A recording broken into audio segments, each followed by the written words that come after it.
Pour notre planète, le changement climatique est une réalité. Le réchauffement climatique multiplie les phénomènes météorologiques extrêmes qui bouleversent la vie sur Terre. Cyclones, ouragans, sécheresses, canicules, inondations, tempêtes ont vu leur nombre et leur intensité progresser de façon alarmante. Des catastrophes au coût terrible, 1,6% du PIB mondial entre les années 2012 et 2013. À ce rythme, ce coût pourrait aisément atteindre 4 à 5% en 2025 et 20% en 2050, menaçant les populations les plus pauvres et les plus vulnérables.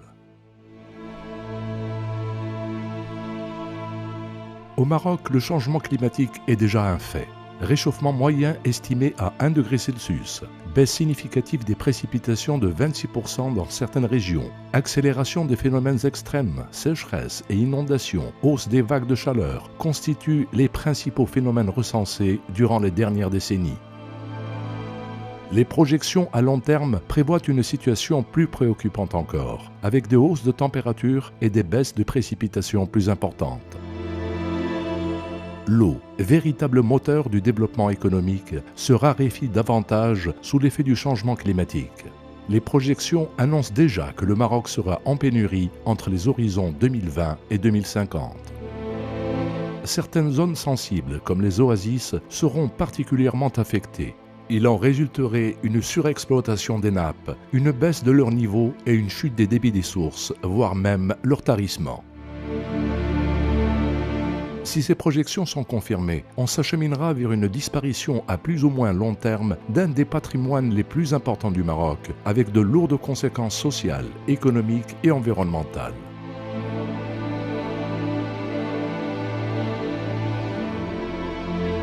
La politique des barrages menée depuis 1967 était déjà une politique d'adaptation aux sécheresses et inondations qui se succédaient à une fréquence inhabituelle, prélude au changement climatique.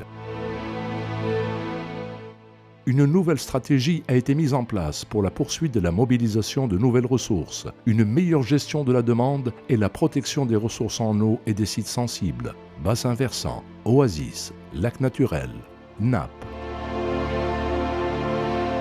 Le secteur agricole est sérieusement menacé par le changement climatique. Seront principalement affectées les cultures pluviales qui sont la base de l'économie des petits agriculteurs. Environ 71% des terres seront ainsi inaptes à cette culture.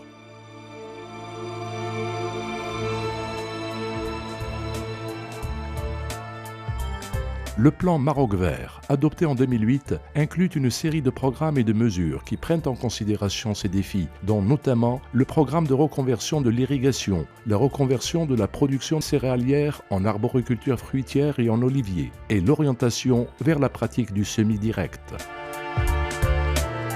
Le littoral subit de plein fouet les impacts du changement climatique. Ces effets se manifestent par un certain nombre de phénomènes, dont l'érosion des côtes sableuses et la submersion marine. Elle est accentuée par le phénomène de littoralisation.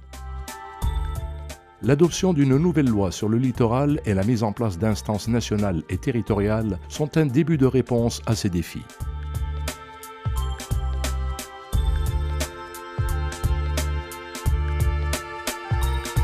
Les principales manifestations de la vulnérabilité de la forêt aux impacts du changement climatique sont souvent évoquées en termes de dégradation, dysfonctionnement, dépérissement des écosystèmes forestiers et incendies de forêt.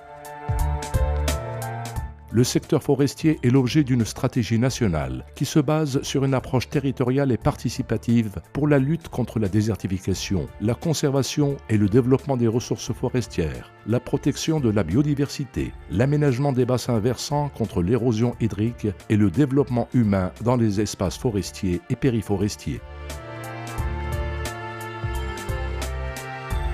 En plus des efforts entrepris par le Maroc pour adapter ses territoires aux effets du changement climatique, il est fortement engagé dans la transition vers une économie verte à faible émission en gaz à effet de serre.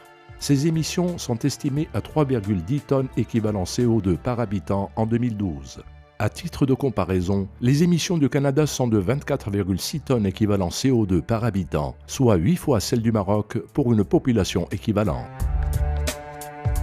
Le secteur de l'énergie responsable de près de 56,5% des émissions totales des gaz à effet de serre du Maroc fait l'objet d'une nouvelle stratégie qui a permis d'enregistrer des avancées remarquables dans le développement des énergies renouvelables, illustrées notamment par la réalisation des parcs éoliens et la réalisation de méga-projets de centrales solaires telle la centrale Nour, la plus importante au monde.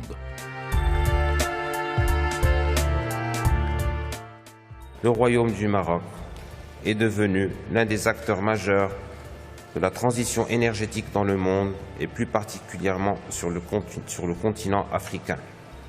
C'est ainsi que l'objectif de 42% qui avait été fixé pour la part des énergies renouvelables dans la réponse à apporter à nos besoins en 2020 a récemment été porté à 52% à l'horizon 2030. L'efficacité énergétique constitue également un pilier important de la nouvelle stratégie énergétique du Maroc. Programme d'efficacité énergétique dans le bâtiment et l'industrie, étiquetage énergétique des appareils domestiques, villes nouvelles à faible émission de carbone sont des exemples de programmes susceptibles de participer à l'effort national d'atténuation des gaz à effet de serre. Le secteur du transport émet près de 28% des gaz à effet de serre du module énergie. Plusieurs mesures ont été initiées et pourraient participer à atténuer les émissions de ce secteur, telle la stratégie logistique, le remplacement des grands taxis par des véhicules 7 places à faible facteur d'émission, la modernisation du parc automobile de l'État vers l'utilisation des véhicules électriques et la mise en place de tramways dans les grandes villes du royaume et la suppression de la subvention au carburant. Le traitement des déchets solides est devenu un défi vital. Symbole de cette volonté, la mise en place d'un programme national des déchets ménagers et du programme national de valorisation des déchets qui vise entre autres à mettre en place des sites d'enfouissement et de valorisation des déchets avec des plateformes de tri et de récupération du méthane et son utilisation pour la production d'électricité.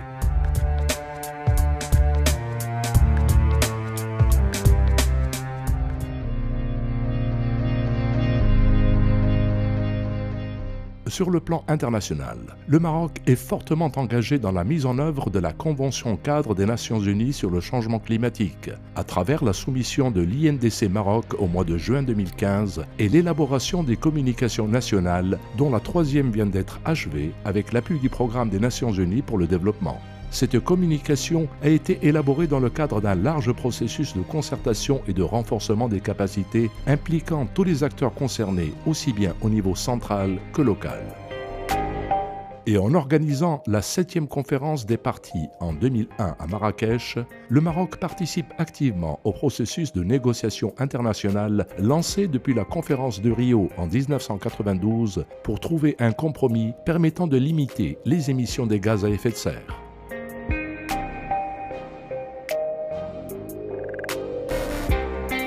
À la COP21, organisée en décembre 2015 à Paris, les 195 pays représentés ont adopté un accord historique sur le climat. Un accord considéré comme une avancée majeure sur le chemin de la lutte contre le réchauffement planétaire. Le Maroc, organisateur de la COP22, aura la mission de consolider cet accord et de confirmer son engagement dans la lutte contre les changements climatiques.